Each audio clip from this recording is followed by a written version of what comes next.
എല്ലാ കൂട്ടുകാർക്കും ചോറ്റുപാത്രം കുക്കിംഗ് ബ്ലോഗിലേക്ക് സ്വാഗതം. ഇന്ന് നമ്മളൊരു മാംഗോ ഫ്രൂട്ടിയുടെ ഒക്കെ ടേസ്റ്റുള്ള ഈ സ്ലൈസൊക്കെ നമ്മൾ കടയിൽ നിന്ന് മേടിക്കില്ലേ, അതിൻ്റെ ഒരു ടേസ്റ്റ് വരുന്ന ഒരു മാംഗോ ജ്യൂസാണ് തയ്യാറാക്കാൻ പോകുന്നത്. അതിന് വേണ്ടിയിട്ട് നല്ല പഴുത്ത അൽഫോൺസ മാങ്ങ എടുത്തിട്ടുണ്ട്. ഇത് ഒരെണ്ണം ഞാൻ കട്ട് ചെയ്ത് വെച്ചിട്ടുണ്ട്. പിന്നെ പച്ചമാങ്ങയാണ്. പച്ചമാങ്ങ എന്ന് പറഞ്ഞാൽ ഒരുപാട് പുളിയുള്ള മാങ്ങയല്ല. ഇവിടെ ഒരു തരം ഒരു കിളിച്ചുണ്ട മാങ്ങയുടെ പോലത്തെ ഒരു മാങ്ങ കിട്ടും. ആ മാങ്ങയാണ് ഞാൻ എടുത്തിരിക്കുന്നത്. അധികം പുളിയൊന്നുമില്ല, അധികം എന്നല്ല, ഒട്ടും നമ്മുടെ മറ്റുള്ള നാട്ടിലെ മാങ്ങ ഉപയോഗിച്ച് നോക്കുമ്പോൾ ഒട്ടും പുളിയില്ലാത്തൊരു മാങ്ങയാണ്.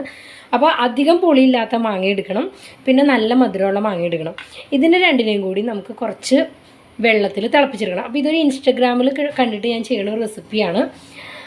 അപ്പോൾ ഇതിന് ഞാൻ 2 കപ്പ് വെള്ളം വെച്ചിട്ടുണ്ട്. അതിനകത്തേക്ക് ഇതിനെ ഇട്ട് കൊടുക്കാം. അപ്പോൾ ഇത് 2 കപ്പ് വെള്ളം അടുപ്പത്ത് വെച്ചിട്ടുണ്ട്. അതിനകത്തേക്ക് ഞാൻ ഇതിനെ ഇട്ട് കൊടുക്കുകയാണ്. ഇനി ഇതിനെ നന്നായിട്ട് നമുക്ക് വേവിച്ചെടുക്കണം. അപ്പോൾ ഈ 2 കപ്പ് വെള്ളം ഒരു 1/2 കപ്പ് വെള്ളത്തോളം വറ്റണ രീതിയിൽ തന്നെ ഇതിനെ തിളപ്പിച്ച് എടുക്കണം. അപ്പോൾ ഇതിനകത്തേക്ക് ആവശ്യത്തിനുള്ള പഞ്ചസാരയും കൂടിയും ഇട്ട് കൊടുത്തിട്ട് വേണം തിളപ്പിച്ചെടുക്കാനായിട്ട്. അപ്പോൾ പുളിയുള്ള മാങ്ങ ചേർത്തേക്കണോണ്ട് തന്നെ കുറച്ച് മധുരം ആവശ്യമാണ്. അപ്പോൾ അത് അവരവരുടെ മധുരം അനുസരിച്ചിട്ട് ഇട്ട് കൊടുത്തോളൂ. പിന്നെ നമ്മളിത് അടിച്ചെടുക്കുന്ന സമയത്ത് മധുരം ആവശ്യമാണെങ്കിൽ നമുക്ക് ചേർക്കാം.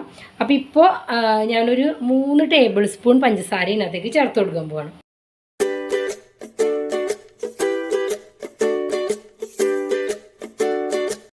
അപ്പോൾ ഇത് നമ്മൾ തിളപ്പിക്കാൻ വെച്ച ആ മാങ്ങയുടെ ഒരു 2 കപ്പ് വെള്ളം വെച്ചിട്ടുണ്ടായിരുന്നു. ഞാനതൊരു 1.5 കപ്പോളം ആയിട്ടുണ്ട്. ഞാനിപ്പോൾ ഇത് ഓഫ് ചെയ്യാണ്.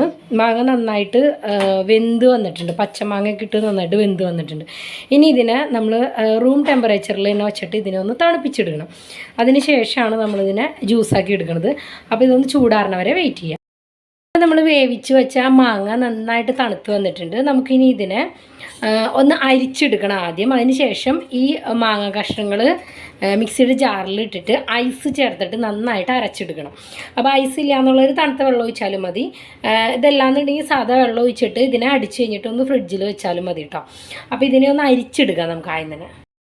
എന്നിട്ട് വെള്ളം അവിടെ മാറ്റി വയ്ക്കാം. ഞാൻ അതേക്ക് കുറച്ച് ഐസ് ഇട്ട് കൊടുത്തിട്ട് ഇതിനെ ഒന്ന് നന്നായിട്ട് അരച്ചെടുക്കാൻ പോവാണ്. അപ്പോൾ ഇത് അരച്ചെടുത്തിട്ടുണ്ട്. ഇതിനകത്തേക്ക് സാധാരണ നോർമലോ ഐസോ വെള്ളമോ ഒഴിച്ചിട്ട് ഒന്ന് മിക്സ് ചെയ്തെടുത്തിട്ട് വേണം ഇതിനെ നമുക്ക് ഒന്ന് അരിച്ചെടുക്കാം.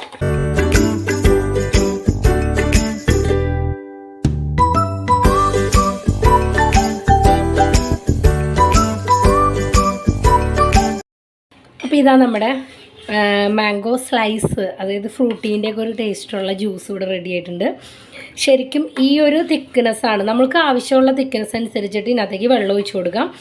ഇനി ഇതിപ്പോൾ ഒരു നോർമൽ തണുപ്പേ ഉള്ളൂ. നല്ല മധുരമുണ്ട്. 3 ടേബിൾ സ്പൂൺ തന്നെ കറക്റ്റാണ്. പിന്നെ മാങ്ങ നല്ല മധുരമുള്ള മാങ്ങയാണെങ്കിൽ 3 ടേബിൾ സ്പൂൺ പഞ്ചസാര ഇടണ്ട കേട്ടോ. ആദ്യം ഒരു ടേബിൾ സ്പൂൺ ഇട്ട് നോക്കുക. എന്നിട്ട് ഇതുപോലെ അടിച്ചെടുത്തതിന് ശേഷം വേണമെന്നുണ്ടെങ്കിൽ പഞ്ചസാര ഇട്ട് കൊടുത്താൽ മതി. ഇതിപ്പോൾ ആവശ്യത്തിന് മധുരമുണ്ട്.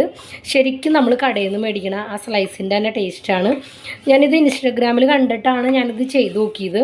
ഇപ്പോൾ ഇത് കുറേ പ്രാവശ്യം ഞാൻ ചെയ്ത് നോക്കി. അപ്പോൾ ഇതിൻ്റെ ഒരു കറക്റ്റ് അളവ് കിട്ടുന്നുണ്ടായിരുന്നില്ല. പച്ചമാങ്ങയും പഴുത്ത മാങ്ങയും എത്ര എടുക്കണം എന്നുള്ളത്. അങ്ങനെ ചെയ്താണ് ഞാൻ ആ ഒരു കറക്റ്റ് അളവിൽ കൊണ്ടുവന്നത്. അപ്പോൾ ഞാൻ ആ പച്ച മാങ്ങ എടുത്തതിൻ്റെ അളവ് ഞാൻ പറഞ്ഞിട്ടുണ്ടായിരുന്നില്ല. അത് ഒരു മാങ്ങയുടെ ഒരു വലിയ പൂളും ഒരു ചെറിയ പൂളും അങ്ങനെയാണ് എടുത്തത്. അതായത് ഒരു പഴുത്ത മാങ്ങയ്ക്ക് ഒരു മാങ്ങയുടെ പകുതിയാണ് ഞാൻ എടുത്തേക്കണം, ഒരു പച്ചമാങ്ങയുടെ പകുതി. അപ്പോൾ അത് വേവിച്ച് കഴിയുമ്പോൾ അതിന് പിന്നെ പുളി തീരെ കുറഞ്ഞതായതുകൊണ്ട് തന്നെ ആ ഒരു പുളിരസം ഇതിനകത്ത് അധികം വരില്ലെങ്കിലും ഒരു ചെറിയൊരു പുളിപ്പ് എവിടെയോ നമുക്കിങ്ങനെ കുടിക്കുമ്പോൾ കിട്ടും. അപ്പോൾ ഇതിനകത്തേക്ക് വേണമെന്നുണ്ടെങ്കിൽ കുറച്ചും കൂടി ലൂസാക്കാം, ഇല്ലെങ്കിൽ ഈ ഒരു രീതിയിൽ തന്നെ ഇത് സെർവ് ചെയ്യാം. ഞാനിതിനെ ഫ്രിഡ്ജിലൊന്ന് വെച്ചിട്ടൊന്ന് തണുപ്പിക്കാൻ പോവാണ്. ഐസിനെയും ചേർത്ത് കൊടുക്കണില്ല. ഐസ് ചേർത്ത് കുറച്ചും കൂടി ലൂസാവും ഇത്. അപ്പോൾ എല്ലാവരും ഒന്ന് ട്രൈ ചെയ്ത് നോക്കുക. ഫ്രിഡ്ജിൽ വെച്ച് തണുപ്പിച്ചതിന് ശേഷം ഞാൻ വീണ്ടും കാണിക്കാം ഗ്ലാസ്സിലൊക്കെ ഒഴിച്ചിട്ട്. വീഡിയോ ഇഷ്ടമായെങ്കിൽ ഒന്ന് ലൈക്ക് ചെയ്യാൻ മറക്കരുത്. പുതിയ വീഡിയോയിലൂടെ നമുക്ക് വീണ്ടും കാണാം. എല്ലാവർക്കും ഒരു നല്ല ദിനം. നന്ദി, നമസ്കാരം.